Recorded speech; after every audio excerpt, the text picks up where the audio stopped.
Hey guys, welcome to Beware the Awakening. Took a Aura Scourge featuring our Lucario EX once more with the Aura Sphere attack, hitting 160 damage for 2 fighting and 1 colorless, plus 50 damage to one of opponent's bench. We have 2 Froslass for the ping, 2 Dusclops and 1 Dusknoir with 3 counter gain for us to attack fast with our Lucario. We've also got 2 Dudunsparce for the draw support along with our supporters, 1 Hyper Aroma as the ace pack of the deck, 1 TM Devo to help us against Evolution EX decks, 1 Switch and 2 Surfer to help us switch out our active, 1 Counter Catcher, 1 Boss, 1 Super Rod, 1 Redeemable Ticket, and 1 Earthen Vessel with 1 Luminous Energy and 10 basic fighting energies. So that's all for the deck list. Now let's go for some gameplay and see how well this deck works. Okay, let's go for our first game with Aura Scourge. We're up against Grimmsnarl, Marnie's Grimmsnarl. So it's basically a snipe spread versus our snipe spread Lucario. Kind of a mirror match of sorts. They're doing Froslass as well, but they got Monkey Dory. We don't have Monkey Dory, we got Dusclops instead. We used to have a rare candy in the list. Now we swapped out, removed it for an extra supporter card or something. Can't remember. Could be the Redeemable Ticket. But yeah, here comes Impidimp. The Wimpidimp. We got Buddy-Buddy Poffin. We got Artazon. And we're starting off without a supporter card in hand, which is a bit depressing. Let's hope we can survive a couple turns until we get the counter gain to help Lucario attack. So here comes Buddy with the itchy pollen, the annoying ass item lock. They can't attack on the first turn though, so alright. We get to play our items not on the next turn, so we should have actually played the Ultra Ball. I don't know why I didn't. I guess I wanted to keep cards in my hand, hoping for a supporter on the next turn, but we should definitely have done a Dudunsparce with the Ultra Ball right on this turn. I think I was tired as well after playing a couple games before this. So there are a lot of factors that made me forgot to use that bloody Ultra Ball on the first turn. So we're just gonna attach to the active or maybe the bench. I'm not really sure here. We were actually anticipating the Grimmsnarl to evolve early and then doing the snipe fast. Because if they do the snipe fast, they got more damage in the game. They got the prizes faster. But apparently they were planning on doing the item lock. So we attached to the bench, we played the Artazon, and then we did not use the Ultra Ball. Look at that. How dumb is that? If we played the Ultra though, we would have 0 cards in our hand, which could actually force them to play an Iono. Iono could actually save our hand even more. So we had no choice actually but to play the Ultra Ball. Yeah, but I don't know why. I was expecting them to play the rare candy. They actually did the rare candy but didn't attack with the Grimmsnarl. I have no idea why. Look at that. Arven for Marnie's Stage 2 EX. They got the TM Devo as well. They're attaching 5 energy from their deck, 5 darkness onto their Marnie's Pokemon in any way they like. And Marnie's Pokemon she only has darkness Pokemons. Marnie does not have any other types.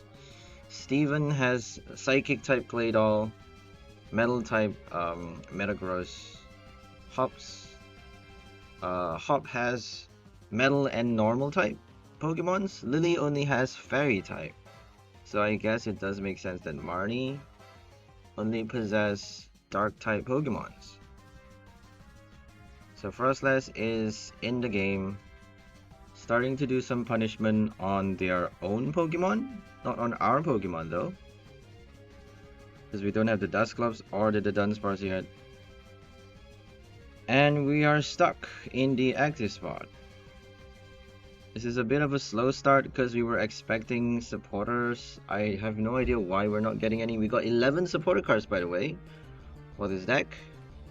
to the Dunsparce, so definitely should have done the Ultra Ball. I guess it's partly my fault for being a bit complacent early game.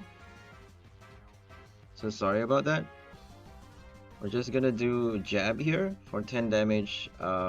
If you get a heads, you get 20 more, but we got a tails. No matter. Hoping to survive a couple turns with this bloody item lock. So they're doing a research, discarding their TMs. And here comes the Dory spread. Dory's gonna be really annoying. Did they get their energy though? If they don't get their energy, you can't use Dory's ability.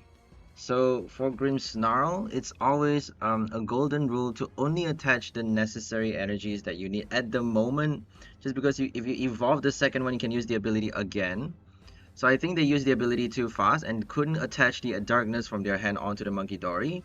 So if they attached from the hand on the Dory earlier, they could have spread and done a faster knockout. They could have done the knockout right here with a Grimmsnarl, to be honest. But then they wanted to lock us from playing item cards a couple more turns for Froslass and for them to play the Monkey Dory, I guess. But yeah, anyways, as I was saying, they should have, if you're playing a Marnie's Grimmsnarl deck, you should be only attaching 1 or 2 energy, at most 3 darkness from the deck onto your onto your Impidim, benched Impidim, including your EX, so that you can attack already, but also save those energies for you to search and put it on your Monkey Dory, because that ability doesn't work on any other Pokemon, so you can't attach it to your Dory. You have to be smart and time your attachments right, is what I'm trying to say. So here comes Arven, another Arven, the go-to supporter in the current format, I guess. So what tool card are they gonna get? What tool actually works for Marnie's Grimmsnarl? Rocky Helmet. They got Defiance Band, which doesn't actually work because they got the prize first. Well, they're getting the prize now, I think. There we go. They got the Dory. They got Adrenabrain for 3 damage counter transfer. Thank God it's not enough to knock us out just yet. We have 2 Snorunt on the bench ready to evolve. Just hoping against hope we top deck an Iono or research at this point. Anything that would help a Kofu. We got Surfer. Of course we got the Surfer. Helps us draw only 1 card this turn. Should have maybe played the Arven on the last. Don't know why I decided to save the Arven. If we play the Arven, we could have just not searched for the item and then attach the tool card, right? But then they might just do a boss and target the one on the bench. If they do a boss, we're done anyways, you know? Like, if they do a boss this turn, right now, then we'd have no attackers on the next turn. They might have counter catcher, more counter catchers in their deck, which could actually work. Since we got our first prize against the Buddy-Buddy. But if they do the counter catcher and then play Monkey Dory's ability, then we're done, right? So maybe we should not have attacked on the last turn. I don't know. We're making a bunch of dumb mistakes for this game apparently. Like not playing the Ultra Ball, not playing the Arven, and yeah. But it's not easy, you know. This game is not easy because every little thing matters, and there's a lot to consider though, because if we save the Arven, we could actually search for Hyper Aroma once the Buddy-Buddy gets off the field.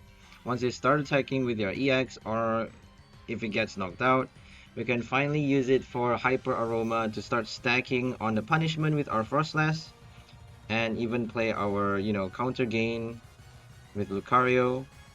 So I think we needed the Hyper Aroma. That was the reason why we saved the Arven. So there's always a reason behind why we chose not to play cards. But sometimes it's the wrong reason, so you never know. It's just really hard. Don't judge me.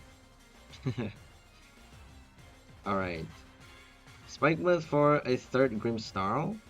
Wait, was that their second? Oh, it was the second one. And they're gonna use the ability again, apparently. For no energies. They might have chosen not to attach the energies and saving them for their next Dory. They might have them prized. Or it could already be in their hand, you never know. They're not benching a second Dory though. And there goes our Dunsparce for their second prize. They're targeting our Snorunt on the bench. So we have to kill off this Dory right here before they kill our Froslass. Because all it takes is 6 damage counters, 3 damage transfer, and 30 damage snipe with their Shadow Bullet. But yeah, I think I'm just gonna end the voiceover right here, let you guys focus on the game. Hope you guys enjoyed this video. We will see you next time. Have a great day and bye everyone!